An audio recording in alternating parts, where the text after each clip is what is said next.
보겠습니다. 신약성경 요한복음 5장 19절에서 29절까지 말씀입니다.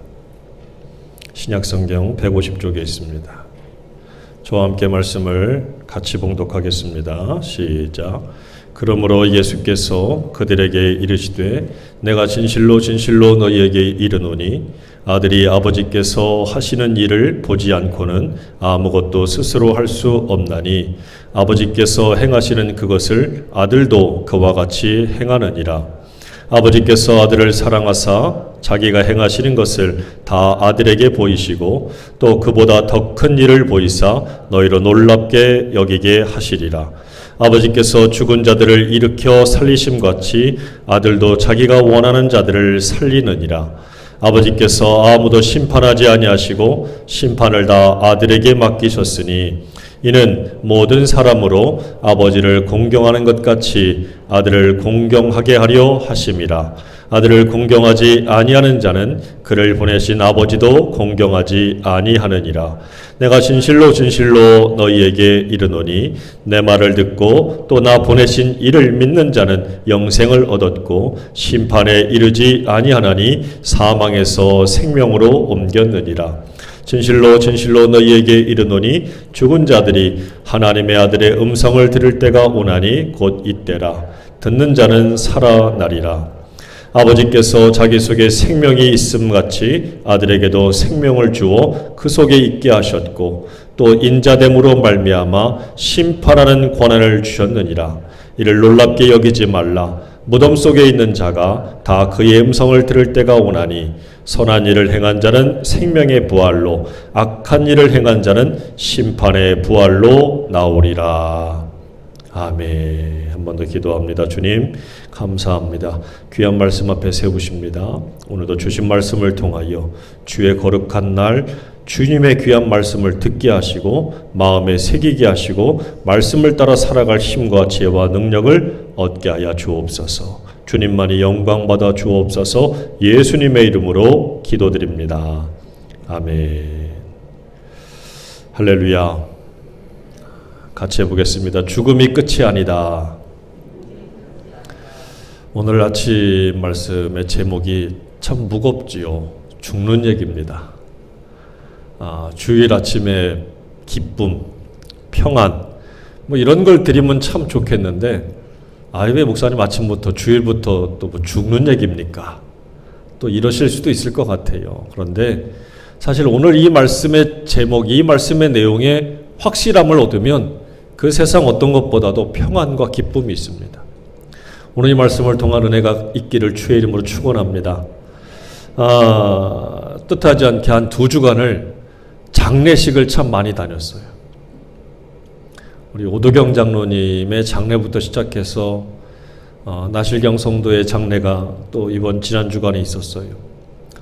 또 그 사이에 지방 목사님의 장례도 있었고 또 아는 목사님의 어머니가 돌아가시기도 하고 또 어저께는 또 대전에 어떤 목사님의 어머님이 돌아가셨다고 뭐 계속 장례가 굉장히 많아요. 서울에도 한번 갔다 왔습니다. 이 장례식들이 갑자기 막 이렇게 막 증가하는 것 같아서 많은 분들이 지금 당황하는 것 같고 또 화장터를 구하지 못해서 장례가 4일장, 5일장, 심지어 6일장도 넘어가는 이런 지경에 지금 이르렀습니다. 굉장히 어려운 때를 보내고 있는 게 사실인 것 같아요. 제가 장례식을 가서 여러 장례식들을 쭉 보면서 참 죽음의 모양이 여러 가지구나라는 것을 느꼈어요. 나이도 다르고 죽는 사연도 다르고 그 슬픔에 대한 무게도 다르고 또 어떤 장례식 가면 아주 떠들썩해요. 무슨 잔치집 같아요. 어떤 장례식 가면 아주 조용합니다. 어떤 장례식은 아주 풍성해요. 어떤 장례식은 아주 조촐합니다. 장례식의 무게, 장례식의 모양, 장례식의 사용도 다 제각각이에요. 그런데 저는 거기에서 딱 2가지를 봤어요. 뭐냐면 이 장례식은 참 소망이 있구나. 소망이 있는 장례식. 그리고 또 하나의 장례식은 소망이 없구나라고 느낀 소망 없는 장례식을 봤어요. 소망이 있는 장례는요, 물론 여러 가지 사연이 있겠지만 차분합니다. 물론 슬프지요. 애통하지요. 그런데 지나치게 슬픔에 빠지거나 비통함에 빠지지 않습니다. 자제할 줄 알고 조절할 줄 알아요. 왜? 다시 만날 수 있으니까. 다시 만날 소망, 다시 만난다고 하는 믿음, 확신이 있으니까 너무 거기에 빠져들지 않더라고요. 그런데 그게 없으면 견디지를 못해요. 견디지를 못합니다. 나도 같이 데려가 달라고. 나도 같이 죽겠다고. 막 보는 사람이 다 눈물을 뺄 수밖에 없는. 왜요? 다시는 만나지 못한다고 하는 그 아픔이, 슬픔이 너무 크기 때문에 그런 것 같아요. 저는 바라건대 우리보다 분명히 앞서간 믿음의 형제와 자매, 믿음의 사람들이 분명히 있을 거예요. 여러분, 저 천국에서 다시 만나는 소망을 분명히 갖는 저와 여러분 되기를 축원합니다. 다시 만날 거예요. 만날 거예요. 우리 예수 믿는 사람들은 이 소망이 분명해야 돼요. 자, 우리가 성경 말씀 보면 히브리서 9장 27절에 이런 말씀이 나옵니다. 한 번 죽는 것은 사람에게 뭐라고요? 정해졌답니다. 정해진 것이요. 그 후에는 심판이 있대요. 오늘 말씀의 제목이 뭡니까? 죽음이 끝이 아니에요. 죽음이 다가 아닙니다. 죽음 이후에 뭐가 찾아와요? 심판이 있다라고 말하고 있어요. 요즘에 우리가 이제 농담 삼아서 이야기하지만 사실 농담처럼 안 듣는 얘기가 있죠. 뭡니까? 9988234. 이게 나온 지가 꽤 됐는데 요즘에도 이걸 참 좋아하시는 것 같아요. 무슨 뜻입니까? 99세까지 팔팔하게 살다가 2, 3일만 앓다가 죽자. 죽자. 이거 아니에요. 정말 이걸 원하시죠, 여러분? 네, 그러실 것 같아요. 99세까지 팔팔하게 살다가 2, 3일만 아이고 힘들어 그러다가 그냥 조용히 가는. 여러분들이 이게 정말 복이라고 생각하잖아요. 이거는 믿지 않는 사람들도 역시 복이라고 생각하지만 믿는 사람들도 복이라고 생각한다는 거예요. 저도 역시 그렇게 생각했었어요. 그런데 장례식을 하도 많이 치르다 보니까 거기에서 문득 이런 마음이 들었습니다. 이게 정말 복일까? 이게 진짜 복일까? 여러분, 만약에 육신의 죽음이 끝이라고 한다면 이거 복입니다. 이렇게 살다 갔으면 좋겠어요. 육신의 죽음이 다 그런다면 이렇게 사는 게 맞는 것 같아요. 근데 만일에 육신의 죽음이 끝이 아니라면 이렇게 사는 게 정말 복일까라는 생각이 들었어요. 잘 먹고 잘 살다가 평안하게 죽고 평안하게 조용하게 성대하게 장례를 잘 마쳤어. 그것으로 많은 사람들이 위안을 받을 때가 있더라고요. 우리 아버지 장례식, 내 배우자의 장례식 잘 마쳤어요. 그냥 조용히 풍성하게 안 모자라게 잘 마쳤어. 그걸로 사람들이 마음에 위안을 삼고 평안함을 얻을 때가 굉장히 많더라고요. 장례식을 잘 치렀어. 그걸로 그냥 위안을 삼아요. 그런데 그게 정말일까? 육신의 죽음이 만일의 끝이 아니라고 아까 성경 말씀에서 얘기했다면 여러분, 그냥 평안하게 살다가 평안하게 죽는 것만이 진짜 복이 아닐 수 있다는 얘기를 우리가 깨달아야 돼요. 왜? 죽음 너머에 뭐가 있다고 그랬습니까? 하나님의 심판이 있다고 그랬어요. 무엇을 심판하십니까? 착하게 살았냐? 악하게 살았냐? 그걸 심판하실까요? 그럴 수도 있겠지만 아니에요, 여러분. 우리가 하나님 앞에 착해봐야 얼만큼 착하겠어요? 우리는 다 하나님 앞에 악해요. 우리는 결단코 착한 일을 하나님 앞에 할 수가 없는 그런 나약한 존재이고 악한 존재가 우리입니다. 하나님이 우리를 그냥 착하게 봐주시는 거예요. 선하게 봐주시기로 한 거예요. 그렇게 보시기로 작정하신 것뿐이지 실상 우리는 그렇지 않아요. 여러분들 누구보다도 내가 나를 잘 알지 않습니까? 아무리 선한 마음, 착한 마음을 가져도 돌아서면 잊어버리네. 돌아서면 또 못된 생각, 못된 짓을 해요. 우리가 늘 그런 후회와 반복 속에 살잖아요. 하나님이 과연 무엇을 가지고 죽음 이후에 심판하실까? 다른 게 아닙니다. 너 그 안에 예수 생명 가졌니? 예수 생명 가지지 못했니? 예수 생명 소유했니? 예수 생명 소유하지 못했니? 이걸 가지고 심판하시겠다는 얘기예요. 근데 다시 말하면 이 얘기는 뭐냐면 너 죽기 전에 예수 생명을 소유해야 돼 이 말입니다. 그러니까 다시 말하면 여러분, 그냥 인생 잘 살다가 장례식을 잘 치루었어, 그걸로 잘 살았다라고 얘기할 수 없다는 거예요. 그게 진짜 복이라고 얘기할 수 없는 거예요. 진짜 복은 뭡니까? 편안하게 살지 못했더라도, 안정되게 살지 못했더라도, 비록 내 몸이 고장나고 망가져서 아픔과 슬픔과 고통 중에 있었을지라도 그 안에 예수 생명이 있었더라면 그게 진짜 복이라는 거예요. 그런데 떵떵거리고 평안하고 잘 먹고 잘 살다가 이 땅에서 평안하게 살고 평안하게 장례식을 잘 마쳤어도 네 안에, 그 안에 예수 생명이 없다면 그건 복이라고 할 수가 없다는 뜻입니다. 그러니 99세까지 팔팔하게 2, 3일만 앓다 살다가 가셨더라도 그 안에 예수가 없다면 그건 진짜 복이 아니라는 거예요. 그걸 복이라고 얘기한다면 여러분, 이 십자가에서 달려 죽으신 예수님이야말로 가장 복 없는 분 아닙니까? 아니, 33년 동안 살면서 얼마나 좋은 일, 착한 일 많이 하셨어요. 병자를 고쳐주고 치료하고 먹을 것도 주고 위로하고 상담하고 그들에게 얼마나 귀한 말씀들을 가르쳐 주었습니까? 그런데 고작 십자가에 달려서 온갖 모욕과 고난과 핍박과 조롱을 받고 뻘거벗은 채로 십자가에 수치스럽게 죽었습니다. 아니, 그 기준으로 따지면 예수님은 가장 복 없는 죽음을 당하신 거예요. 그런데 여러분 중에 누가 예수님을 향해서 복이 없다라고 말씀하시는 분 있습니까? 아니, 오히려 예수님한테 복을 빌지 않습니까? 예수님, 나 복 좀 주세요. 예수님, 나 고쳐주세요. 왜 그렇게 합니까? 예수님의 죽음 저렇게 죽었지만 우리는 알고 있잖아요. 예수님은 사흘 뒤에 어떻게 하셨습니까? 죽음을 정복하시고 죽음을 이기시고 사흘 뒤에 잠자는 자들의 첫 열매가 되셔서 부활하셨어요. 첫 열매가 됐던 얘기는 두 번째, 세 번째, 10번째, 100번째 열매도 있다는 얘기잖아요.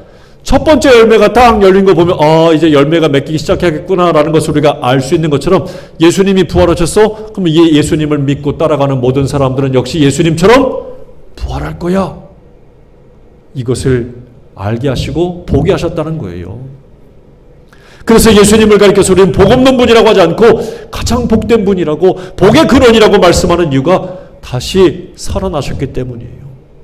그러니 여러분, 편한 죽음이냐 편하지 않은 죽음이냐, 이게 문제가 아니라는 거예요. 비록 살다가 이 땅에서 고통 중에 이 세상을 떠나고 사랑하는 사람 곁을 떠나서 슬프겠지만 그 안에 예수 생명 가득하다면 오히려 그 죽음이 가장 복된 죽음일 수 있다는 사실을 우리는 믿고 깨닫고 고백해야 돼요. 그걸 고백해야 돼요. 그게 가장 복된 죽음이에요. 이게 제 말이 아닙니다. 여러분, 요한계시록 14장 13절 말씀입니다. 같이 읽어볼게요. 시작. 또 내가 들으니 하늘에서 음성이 나서 이르되 기록하라. 지금 이후로 주 안에서 죽는 자들은 뭐라고요? 복되되. 왜 복됩니까? 그 안에 예수 생명이 있기 때문에 복된 거예요. 주 안에서 죽는 자들은 복이 있다. 왜? 네 안에 예수 생명이 있기 때문에. 사람이 언제 죽을지, 어디서 죽을지, 어떻게 죽을지 몰라요. 그래서 늘 사람들은 죽음 때문에 불안하고 두려워합니다. 그런데 오늘 성경 말씀 뭐라고요? 야, 주 안에서 죽는 자들은 복이 있어. 가장 복된 사람들이야. 라고 말씀하고 있다는 사실이에요. 여러분, 오늘도 이 말씀을 굳게 붙들고 여러분들이 주 안에서 가장 복 있는 사람이라는 것을 믿고 깨닫고 이 믿음 가지고 여러분 예수 생명 가지고 이 땅에서 담대하게 그 믿음 가지고 살아가기를 간절히 바랍니다. 이 생명 간직해야 돼요. 이거 없이 사는 건 헛이라는 거예요. 헛이라는 거. 오늘 우리가 읽은 말씀에 보면 20절에 이런 말씀이 나옵니다. 같이 읽어봅니다. 시작. 아버지께서 아들을 사랑하사 자기의 행하시는 것을 다 아들에게 보이시고 또 그보다 더 큰 일을 보이사 너희로 기이 여기게 하시리라. 놀랍게 여기게 하겠다는 거예요. 하나님께서 예수님을 사랑해서 하나님의 행하시는 것을 다 아들에게 보이셨어요. 그러니까 아들이 하는 이유는 뭐냐? 아버지가 다 하시는 것을 봤기 때문에, 들었기 때문에 아들도 아버지가 하시는 일을 그대로 다 한다는 얘기를 앞에서 하십니다. 자, 그런데 그러면서 뭐라고 그러냐면 더 큰 일을 보이시겠다라고 약속하셨어요. 더 큰 일이 뭡니까? 보통 이 땅에서 우리가 아까도 얘기했지만 살다가 죽는 거예요. 그런데 예수님이 보여주시는 일은 뭡니까? 부활하신 겁니다. 다시 사신 거예요. 다시 사신 거예요.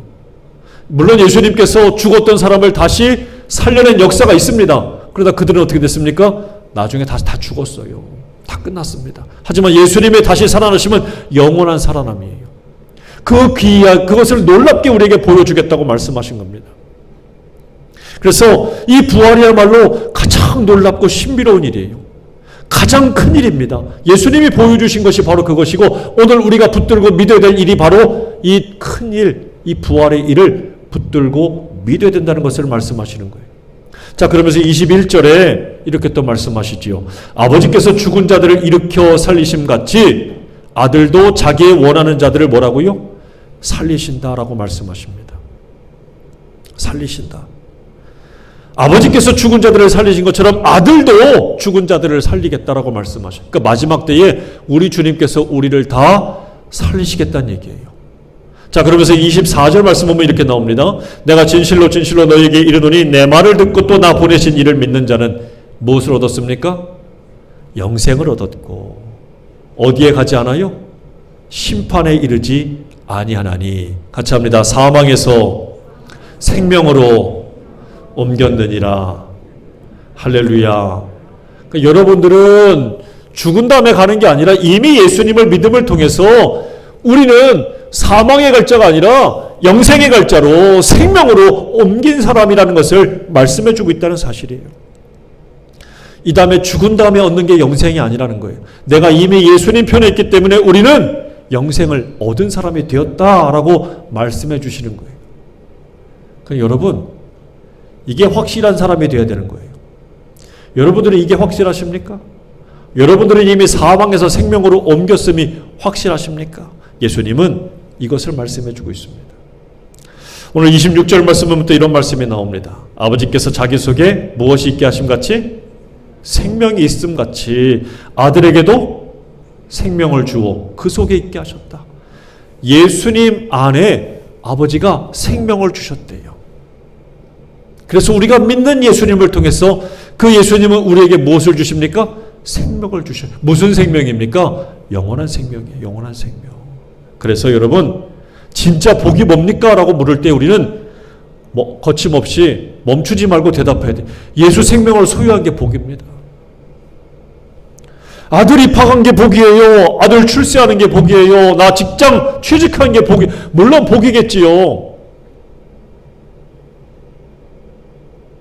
죽었다 살아난 것도 복이겠고 건강을 회복한 것도 복일 거예요.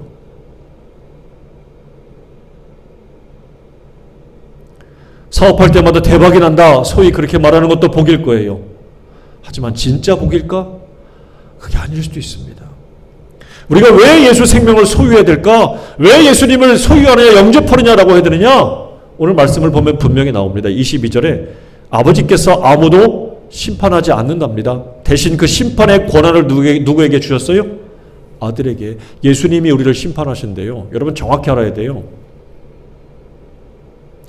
예수님이 우리를 심판하신답니다. 그러니까 예수님께서는 우리를 어떻게 하신다고요? 천국에도 지옥에도 보낼 수 있는 심판의 권한을 가지고 있다고 말씀하시는 거예요. 예수님에게 심판의 권한을 아버지께서 다 주셨다고 말합니다. 그래서 왜 예수 생명을 소유해야 되느냐? 그 예수 생명 때문에 우리가 천국에도 갈 수 있고 지옥에도 갈 수 있는 거예요.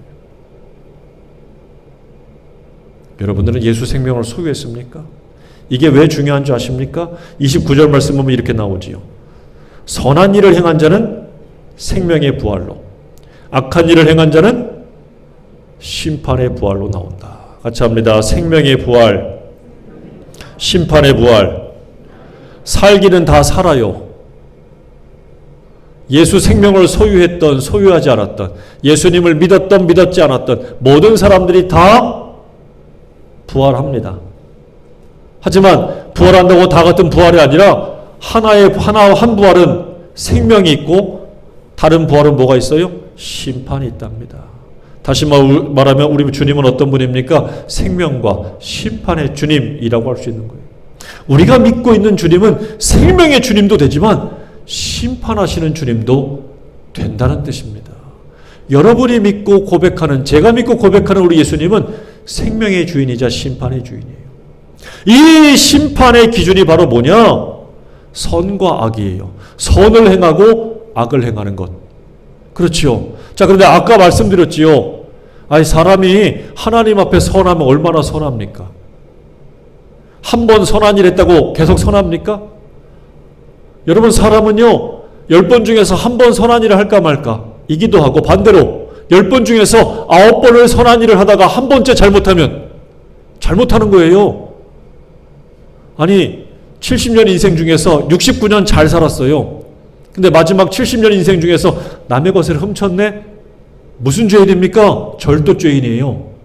도둑놈입니다. 69년 잘 살다가 마지막 1년째 사람을 찔러서 죽였습니다. 69년 잘 산 걸로 인해서 그 나머지 1년 잘못한 것을 없앨 수가 있습니까? 아니에요. 그 사람은 평생 살인범이 됩니다. 전과자예요. 앞에서 아무리 잘 살았어도 소용이 없는 거예요. 죄인입니다. 그러나 하나님이 어떻게 하셨습니까? 죄 없이 해주겠다. 내가 선하게 봐주겠다라고 해주셨으니까 우리가 사는 거지요. 내가 너를 의롭다라고 여겨주니까 사는 거지요. 그게 은혜라는 거지요. 우리는 받을 자격도 없고 받을 수도 없습니다. 하나님이 그렇게 봐주시겠다는 얘기예요. 그런데 여기에서 기준이 뭐냐면 선과 악이랍니다. 착한 일을 행하는 것과 악한 일을 행하는 거랍니다. 아니, 아까 말씀드렸지만 착한 일과 악한 일, 이게 얼마나 다릅니까? 여기서 말하는 착한 일은 과연 뭘까요? 악한 일은 과연 뭘까요? 그것은 다른 게 아닙니다. 하나님이 행하신 일을 믿는 것이 선한 일입니다. 하나님을 믿어드리고 하나님이 행하신 모든 일을 믿어드리는 것이 착한 일이에요. 그 착한 일이 바로 뭡니까? 하나님이 행하신 일이 뭡니까? 예수님을 이 땅에 보내셨고 그 예수 그리스도를 믿는 모든 사람들을 하나님이 용서하시고 하나님의 백성과 자녀 삼으시고 의롭다라고 불러주겠다는 거예요. 구원해주겠다고 하시는 거예요. 그것을 믿는 모든 일들이 바로 착한 겁니다. 하나님이 그렇게 보시겠다는 거예요. 그러나 반대로 악한 것은 뭡니까? 그렇게 안 믿는 거지요. 하나님도 안 믿고 하나님의 행하신 일도 믿지 않는 것들이 다 악한 일이라는 사실입니다. 그래서 여러분, 오늘 이 말씀에 의하면 우리는 하나님 앞에 지금 무슨 일을 하는 겁니까? 선한 일을 하는 거예요. 착한 일을 하는 거예요. 할렐루야. 그러므로 예수님을 믿는다는 것은 복이나 받고 편하게 사는 게 아닙니다. 예수님이 짊어지시고 가신 그 십자가의 길을 묵묵히 따라가는 것. 그게 진짜 복 있는 사람이에요. 예수님을 믿고 예수님이 하신 일을 나도 믿고 따라가는 그 일이 가장 복되고 좋은 일이라는 사실을 오늘 말씀을 통해서 깨달아야 돼요. 마태복음 16장에 보면 몇 주 전에도 말씀을 드린 것 같은데 이런 말씀이 나오지요. 예수님께서 가이사랴 빌립보 지방에 가셔서 제자들에게 묻습니다. 야, 사람들이 나를 누구로 하느냐? 사람들이 인자를 누구라고 하느냐? 그랬더니 제자들이 들은 얘기를 해줍니다. 예, 더러는 세례 요한, 더러는 엘리야, 어떤 이는 예레미야나 선지자 중에 하나이다 라고 말씀합니다. 그때 예수님께서 듣고 그래 라고 하지 않고 또 재차 물어요. 그러면 너희들은 나를 누구라 하느냐? 그때 시몬 베드로가 대답하죠. 뭐라고 그랬습니까? 주는 그리스도시요 살아계신 하나님의 아들이십니다. 이것 때문에 베드로가 칭찬을 받고 천국 열쇠를 받지요. 그렇습니다. 그리고 그 위에 정말 주님께서 교회도 세우시겠다는 말씀도 하시고 놀라운 복을 주셨단 말이에요. 자, 그리고 나서 22절 말씀 보면 베드로가 예수를 붙들고 항변하는 일이 생깁니다. 여기서 항변했다는 얘기는 그냥 그러면 안 돼 이게 아니라 엄청나게 화를 내면서 절대 안 됩니다 막 화를 냈다는 얘기예요. 항변했다는 얘기 막 이렇게 뭐 데모하는 것처럼 했다는 얘기예요. 예수님 절대 그러면 안 돼요. 그게 무슨 얘기냐면 예수님이 이제 비로소 그 말씀을 하신 다음에 십자가에 죽으시기로 작정을 하십니다. 인자가 이렇게 죽어야 돼 고난받고. 그랬더니 베드로가 항변을 했어요. 막 예수님을 혼냈다는 얘기예요.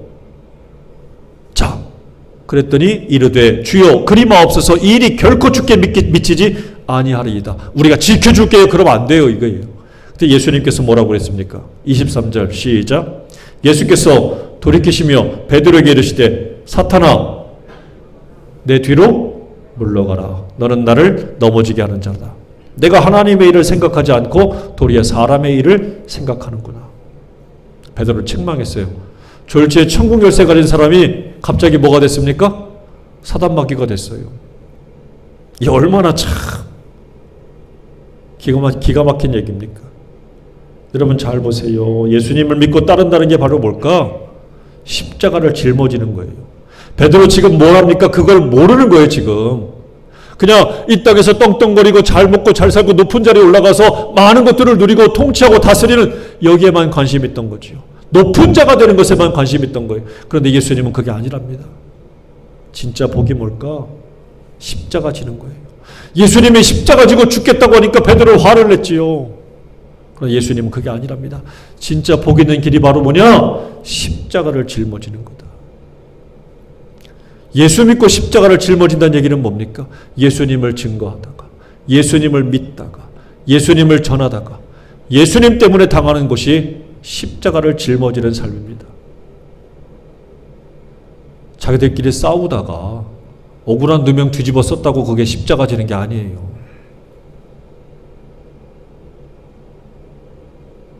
무서리 하다가 무 훔쳤다가 걸려가지고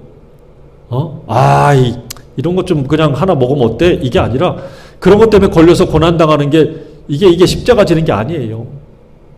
예수님 때문에 당하는 게 십자가 지는 겁니다. 그것을 말씀하고 있는 거예요. 그래서 마태복음 16장 24절에 이렇게 말씀하십니다. 예수께서 제자들에게 이르시되 누구든지 나를 따라오려거든 자기를 부인하고 무엇을 지고? 자기 십자가 지고 나를 따를 것이니라. 할렐루야. 진짜 복이 뭔가 우리는 다시 한번 묻고 깨달아야 됩니다. 잘 살다가 잘 죽는 게 복이 아니라, 장례식 잘 마쳤다고 복이 아니라 진짜 내 안에 예수 생명을 소유하고 있어야 돼요. 그 예수 생명을 소유한 사람들은 십자가 지는 것을 부끄러워하지 않아야 됩니다. 만약에 이렇게 얘기했을 때 어떤 사람들은 이렇게 얘기할 거예요. 십자가 지는 게 뭐 영생을 주시겠다는데 당연한 거 아니야? 이렇게 생각하는 분도 있겠고, 반대로 또 어떤 사람들은 그건 좀 부담스러운데, 좀 어렵지 라고 생각하는 분도 분명히 있을 거예요. 영생을 주시겠다는데 십자가 지는 게 뭐 대수겠어. 하지만 반대로 십자가 말고 좀 쉬운 건 없어? 라고 여기시는 분도 분명히 있을 거예요. 여러분, 이것이 별것 아닌 것 같지만 길을 걷다가 두 갈래 길이 나올 때가 있어요. 양갈래 길이 딱 나오는데 처음 갈라지는 것은 미미하지 않습니까? 근데 나중에 이쪽 길을 하고 이쪽 길을 가서 양쪽 길로 갈라져서 가다 보면 나중에 만납니까? 아니요. 처음에는 가깝지만 나중에는 돌이킬 수가 없어요. 만날 수가 없어요. 예수님의 십자가를 짊어지는 것에 대해서 오늘 우리가 피하고 두려워하고 겁만 내고 산다면 우리는 결코 주님과 같은 길을 가지 못하고 같이 만나지 못할 수도 있어요. 여러분께 무슨 제가 협박을 하거나 두려우라고 무서우라고 하는 말이 아니에요. 예수님을 잘 믿으란 얘기입니다. 예수님이 하신 일을 기쁨으로 따라가란 얘기예요. 이것을 부인하거나 도망치지 말란 얘기입니다. 여러분, 이 땅 위에 있는 모든 것이 끝이 아닙니다. 죽음이 다가 아닙니다. 성경은 죽음 너머에 하나님의 심판이 있다라고 말씀하고 있어요. 이것이 분명해야 오늘 예수 믿는 이 교회가 올바른 방향으로, 예수 믿는 교회가 제대로 된 방향으로 타락하지 않고 세상의 비난과 손가락질 받지 않고 온전히 이 믿음을 통해서 하나님께 영광을 돌리는 교회로 거듭나게 된다는 사실이에요. 오늘날 교회가 돈이 많아요. 오늘날 교회 사람도 많습니다. 인재도 많아요. 그런데 온갖 세상의 비난과 조롱을 받고 있어요. 정작 있어야 될 예수 생명은 없고, 예수 십자가는 없고, 돈만 있어, 명예만 있어. 그러면 손가락질 받는 거예요. 여러분, 다시 우리 예수 생명 가져야 돼요. 예수 생명 회복해야 돼요. 이게 있을 때 교회가 교회답게 서게 되고, 이게 있을 때에 오히려 교회가 좀 뭐 부족하고 모자라고 없다 하더라도 결단코 세상 앞에서 조롱과 부끄러움과 수치를 당하지 않습니다. 그런 교회가 되어야 될 줄로 믿고 깨닫는 저와 여러분 되길 바랍니다. 그러므로 예수님이 우리에게 주시고자 하는 것이 뭔가를 분명히 알아야 돼요. 그냥 예수님이 우리에게 주시고자 할 때 우리는 자꾸 빌잖아요. 그냥 가족들이나 평안하고 건강했으면 좋겠어요. 그냥 사업이나 잘 됐으면 좋겠어요. 물론 그게 잘못된 게 아닙니다. 그렇게 기도해주고 그렇게 위로해줘야 되지요. 그러나 그게 전부가 아니에요. 그것만 빌고 그것만 가지려고 하면 안 됩니다. 왜? 예수님이 정말 우리에게 주고 싶은 것은 썩을 것이 아니에요. 여러분이 여러분 자녀에게 썩을 것을 주고 싶겠습니까? 썩을 거 주고 싶은 부모들이 어디 있어요? 좋은 거 주고 싶잖아요. 하물며 도적도 자기 자식에게는 좋은 것을 준다고 말씀하고 있는데, 주님이 정말 우리에게 주고 싶은 것은 썩는 것을 주고 싶지 않습니다. 썩지 않을 것, 영원한 것을 주고 싶지요. 주님은 자꾸 우리에게 그걸 주고 싶어 하는데, 우리가 빌고 우리가 바라고 우리가 소망하는 것 자꾸 썩을 것만 달라고 그래요. 잠깐 있을 것. 마치 그게 영원한 것처럼. 돈 주세요. 뭐 주세요. 물론 그게 나쁘다고 말하는 거 아닙니다. 필요하지요. 그러나 필요한 것과 탐욕을 구분하지 못하기 때문에 사람이 자꾸 죄를 짓는 거예요. 하나님은 필요하면 우리에게 주십니다. 넉넉히 주시고 풍성히 주셔요. 필요하니까. 하지만 필요 이상의 탐심과 욕심 때문에 썩을 것은 주님이 주지 않습니다. 주님이 정말 우리에게 주고 싶은 것은 썩지 않을 영원한 것을 주고 싶어 하는 거예요. 썩지 않을 영원한 생명과 영원한 나라를 우리에게 주고 싶어 합니다. 그러므로 여러분들을 좀 분명히 믿어야 돼요. 여러분은 썩지 않을 영원한 생명과 그의 나라를 정말 원하시냐 이거예요. 나는 정말 그것을 원하고 있느냐, 아니면 이 땅 위에서 잘 먹고 잘 살고 평안하게 살다가 잘 죽는 거, 난 그것만 바래. 내 자식들이나 안 아프고 살면 좋지, 이것만 바라는지, 여러분들이 바라는 것이 땅의 것만 바라는 것인지 하늘의 것을 바라는 것인지 오늘 좀 분명히 했으면 좋겠습니다. 여러분, 이게 확실해야 돼요. 이게 분명해야 돼요. 이게 예수 믿는 이유입니다. 예수 믿는 목적이에요. 예전에 아주 유명한 전도자였지, 빌리그레엄 목사님이 우리나라 여의도도 왔었었는데, 이 양반이 죽기 전에 이런 얘기를 한 적이 있어요. 빌리그레엄이 죽었다는 소식이 신문에 나거든 그 기사를 믿지 마시오. 죽은 것이 아니라 주소를 천국으로 옮기는 것뿐이요. 아, 참 멋지잖아요. 내가 죽은 건 죽은 게 아니라 주소를 옮긴 거래요. 이전 신고했대요. 이전 신고. 얼마 전에 저도 우리 아들이 군대 가는 바람에 살던 곳에서 이전 신고했는데 요즘엔 참 편해요. 어디 가지도 않아요. 집에서 그냥 인터넷으로 다 해요. 이전 신고하는 거, 이전 신고. 내 주소를 저 하늘로 옮긴 거야, 나는. 죽었던 얘기 안 쓰잖아요. 2차 세계대전을 승리로 이끌었던 윈스턴 처칠 영국 수상도, 이 영국 수상은 뭐 영국에서 2번이나 수상을 했었는데, 저가 이런 얘기를 합니다. 나의 장례식 때 2번 나팔을 불어달라. 처음 나팔 소리는 취침 나팔이고 두 번째 나팔 소리는 기상 나팔이다.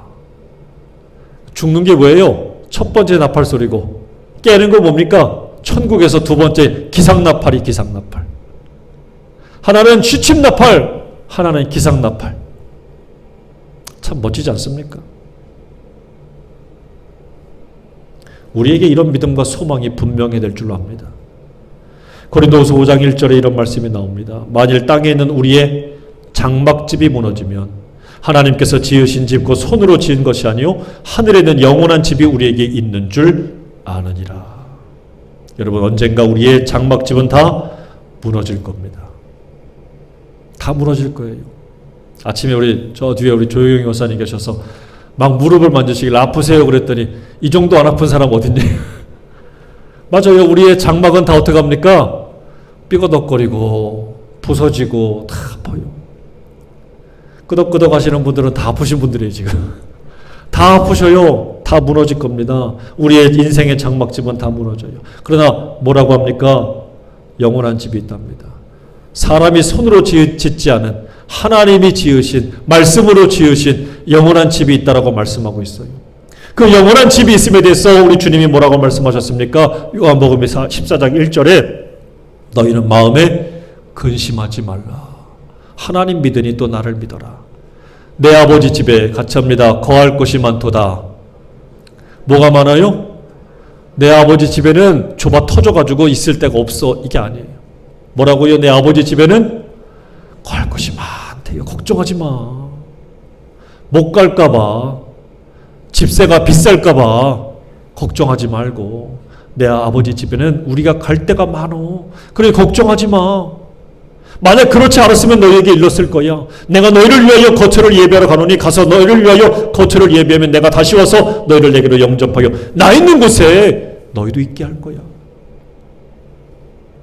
오늘 우리는 주님의 이 말씀을 확실히 붙들고, 이 믿음을 가지고, 나보다 먼저 간 사람들도 이 말씀을 붙들고 할렐루야 주 앞에 찬양하면서 영광 돌리며 갔음을 분명히 확신하시고, 우리도 이 믿음을 가지고 예수님을 믿으면서 이 땅에 사는 동안에 이렇게 살아야 될 줄로 믿고 깨닫는 저와 여러분 되길 바랍니다. 이런 말이 있더라고요. 다이아몬드를 발견한 사람은 조그만 조약돌 가지고 다투지 않는다. 그렇죠. 아니, 다이아몬드를 발견했는데 요만한 조약돌 가지고 지들끼리 뭐 싸워봐야 무슨 의미가 있습니까? 너나 가져라 너나 가져라 하지. 근데 우리는 계속 다투고 싸우고 살아요. 왜? 다이아몬드 가진 걸 자꾸 잊어버려. 아니, 예수님이 다이아몬드보다 얼마나 귀한 분입니까? 근데 예수님을 가졌는데, 예수 생명을 가졌는데 우리는 자꾸 다투고 싸우고 살아요. 왜 자꾸 잊어버릴까요? 엄밀히 말하면 예수 생명을 갖지 못한 거예요. 잊어버리는 게 아니에요. 어떻게 그 귀한 것을 잊어버립니까? 하물며 요만한 다이아몬드 가진 거 가지고도 얼마나 기뻐하겠어요. 심장이 두근거릴 거 아니에요.